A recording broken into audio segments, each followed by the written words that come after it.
O Cego Visionário mandou aqui. Impressiro, o que você espera conseguir usando o Banco Central para imprimir dinheiro e pagar a dívida do governo?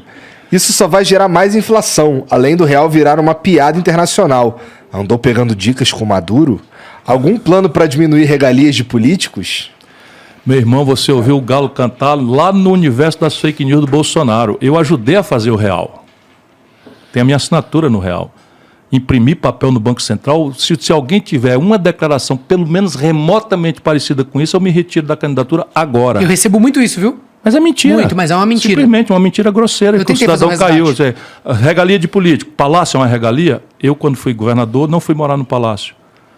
Aposentadoria precoce com 8 anos de mandato, eu ganhei 3, nunca receitei receber. Eu sou contra a regalia de política e começo pelas minhas. E no livro não tem nada sobre essa impressão exacerbada de dinheiro e nem isso como instrumento para fazer nada. Isso aí são os filhos do Bolsonaro, esse bando de picareta da rachadinha, que inventaram isso. O Flávio comprou uma mansão de 6 milhões de reais em Brasília, é um ladrão. Muito esquisito isso aí. Esquisito sou eu. Ele é ladrão.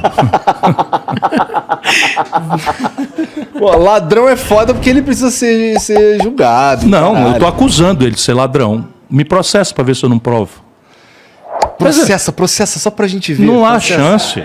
Não há chance de fazer. Não há chance. Veja, sabe, o cara agora alegou, ele comprou essa mansão em Brasília por 6 milhões de reais e foi registrar num cartório 70 quilômetros fora, achando que estava no Rio de Janeiro, lá nas milícias deles e tal. E a imprensa descobriu. Aí ele começou a se defender, porque tem processo rolando contra ele. E sabe o que ele disse agora, na última defesa dele? Que foi dinheiro de advocacia. Só que ele não tem nenhuma atuação como advogado, nenhuma. Ou seja, mentira. Obrigado. Tudo ladrão, estou te dizendo, o Bolsonaro é ladrão, os filhos são ladrões, as ex-mulheres, tudo ladras. Caralho? Caralho, Haja eu coragem, estou dizendo viu? coragem, estou dizendo que eu sei provar. O Bolsonaro corrompeu todos eles. Tá bom. Tomara que processe mesmo, porque eu quero ver o... Não há a menor chance. Tá bom. Que é uma pena. Por quê? Porque eu vou lá e provo. Tá. O Zero mandou aqui. Salve, turma boa. Ciro, como posicionar o país nessa nova corrida armamentista sem depender de outros países desenvolvidos? Não devíamos começar a investir em fábricas nacionais de drones, motores e mísseis de cruzeiro, ao invés de prótese peniana e churrasco? Chama o litro pro Ciro Games. Não sei o que é esse aí, não. Acho que é o lito que ele quis dizer, porque ele tá falando de avião, de drone. Não, toda razão. A pergunta é tão inteligente que já traz a semente da resposta. Está aqui no livro os 4 complexos industriais exemplares que o Brasil pode começar por aquele caminho, porque Você fala que tem competitividade, né? Que consegue. Já tem alguma maturidade tecnológica. Por exemplo, um dos 4 é o complexo industrial da defesa. Então nós estamos gastando bilhões de dólares comprando artefatos militares no estrangeiro. Só para você ter uma ideia, hoje praticamente 100% do querosene de aviação dos aviões da FAB são importados dos Estados Unidos. Você imagina que pitoresco. Sim. Você então tem o insumo do seu avião, bombardeiro ou caça, etc., vem do estrangeiro. Aí se o estrangeiro disser o seguinte, tapou a torneira, os aviões vão servir para pendurar paletó, amarrar jumento. Isso é tão óbvio, né, meu? Percebe? Assim, falar que o Brasil é deficitário em qualquer indústria Mas eu subi, mas assim, essa daí nós já estamos gastando dinheiro, irmão. A Embraer está desenvolvendo, já pediu licenciamento de um carro aéreo. A Embraer desenvolveu 2 projetos agora, um de autonomia total, que é o KC-390, que é uma joia. O trem de pouso dela é tão pesado, esse cargueiro, que tem ligas de materiais que ela desenvolveu. Que é uma indústria que funciona no Brasil, né? Espetacularmente. Eu vejo vídeos de avião e aí eles queriam entregar para a Boeing, cara. Eles falam que é o melhor avião que existe. O outro projeto foi um pacote, 100% de transferência tecnológica, que não existe muita precedente na história do capitalismo mundial, com a Saab sueca, que transferiu o pacote tecnológico inteiro, sem nenhuma reserva, para a nossa Embraer fazer o Gripen, adaptado para o Brasil, porque o Gripen é sueco e ele tem um range muito baixo. E eu fui lá na Saab, conversar com os caras. Então, eu sou alucinado por esse país. E eu estou vendo as oportunidades todas, percebe? E o cidadão está dizendo aí. Mas, ô Ciro, você está querendo dizer que a gente já gasta... A gente já e gasta. a gente poderia gastar com o nosso, simplesmente gerando só emprego uma aqui e tendo autonomia na acessibilidade. Mas a que interesse? Aí eu quero saber, assim, sem uma abstração, eu quero saber, assim, por que não se faz isso? Não se ganharia um capital político? Não há projeto de nada no Brasil. Ninguém Entendi, pensou por falta nisso, de projeto. tá falando? Não há projeto de nada no Brasil. O Lula, por exemplo, tem um discurso dizendo que... e ele faz com deboche, assim. Toda vez que ele é apanhado na contradição, ele faz no deboche. Porque fica agora todo mundo dizendo que o Brasil não vai ter manufaturado. Ora, pois bem, agora chegou a hora em que as commodities vão ter mais valor do que os manufaturados. Só na cabeça de um maluco.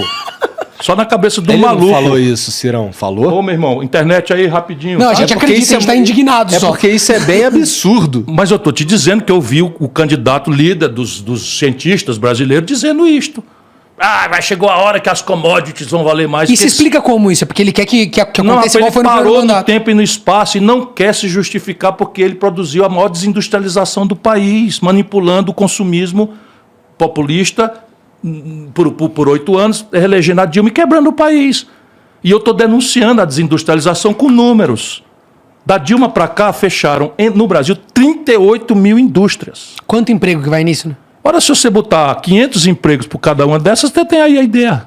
Uhum. E assim, por manipulação do câmbio, por juros exorbitantes, por essa coisa vassalagem de estimular a importação com crédito, e destruiu a indústria nacional brasileira. E quer se justificar como se, veja bem, se existisse alguma civilização próspera sem indústria. É um negócio de doido. Você vê os cientistas brasileiros defendendo essa apologia da ignorância. E o Bolsonaro facilitou todas as importações de armas. Subiu 600% o pedido de autorização pelo Exército, porque arma leve, você pede autorização na Polícia Federal. Arma pesada, carabina, metralhadora, essas coisas, tal, fuzil, tem que pedir no Exército. Subiu 600 e tantos % o pedido. Tudo importado, irmão. Lá no condomínio do Bolsonaro, onde o Bolsonaro mora, foram apreendidos não sei quantos fuzis. Dessa milícia que mora lá, tudo vizinho a ele, por coincidência. Tudo vizinho dele lá. Coincidência. Tudo coincidência. E o Adriano, que é o cara tal, que foi assassinado lá na Bahia, também vizinho dele.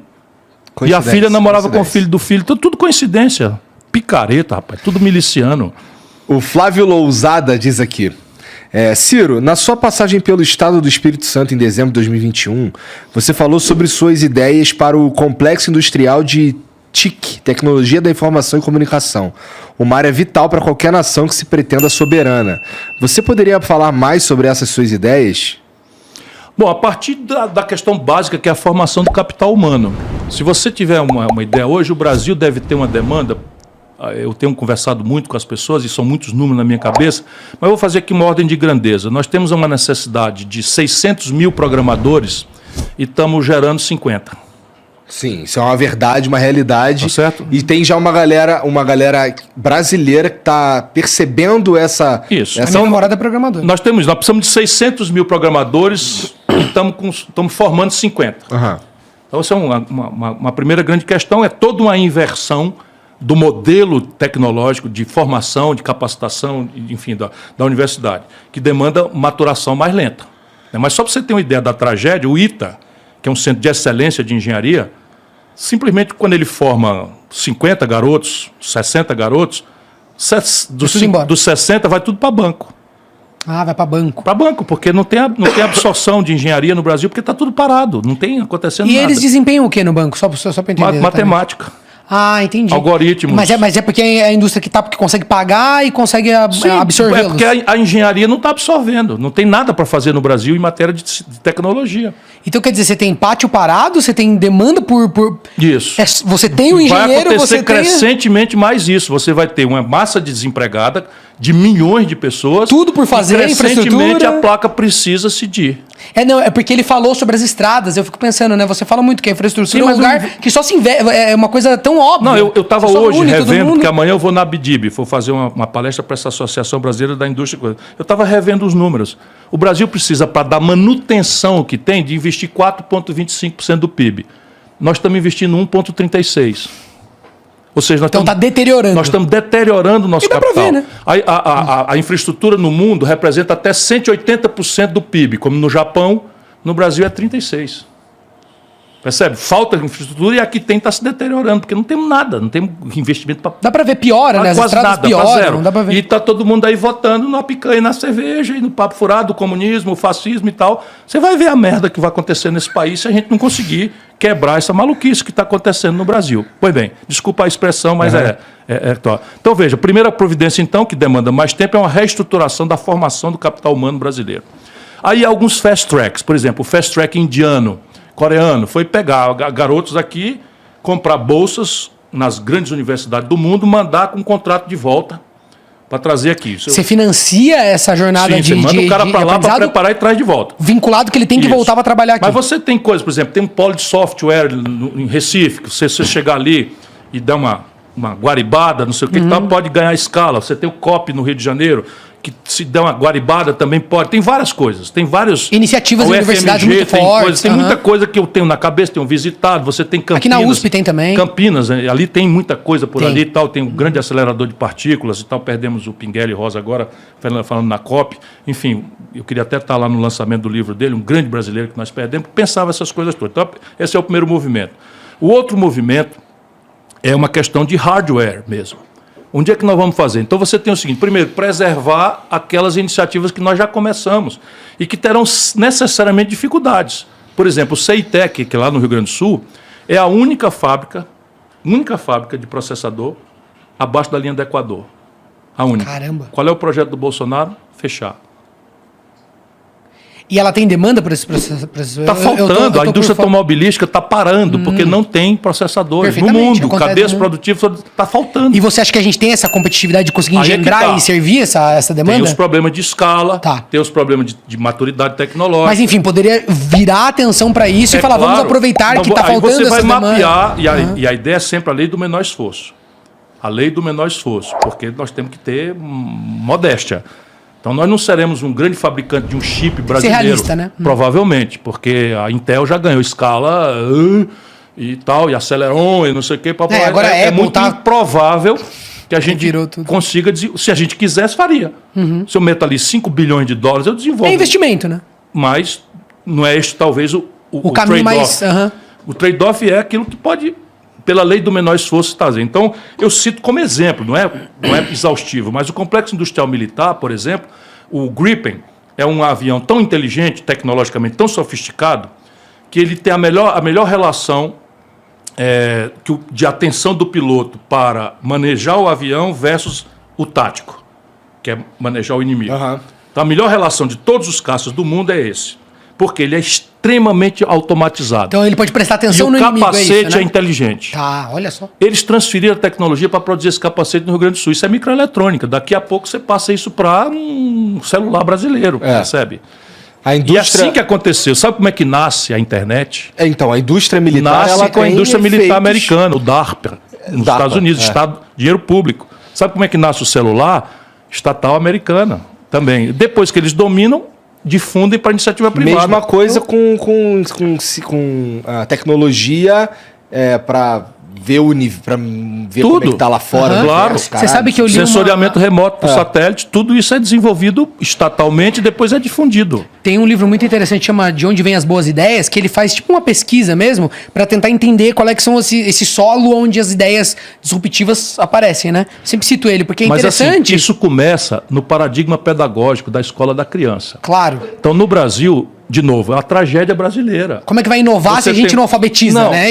Não é questão de alfabetizar, não. A questão é o paradigma pedagógico. Hoje, a nossa escola é uma escola do século XIX, fordista, que o bom aluno é o que consegue reter passivamente informação e reproduzi-la sob estresse, sem poder conversar com o colega e nem ler o livro. Isso é lixo puro. Como é que inova, né? Criando uma mentalidade assim. Não tem perigo. Não tem perigo. Então, o que você tem que fazer é mudar todo o paradigma pedagógico para ensinar a criançada a perguntar e associar informações que já existem universalizadas no Google e, ao associá-las, criar uma informação nova.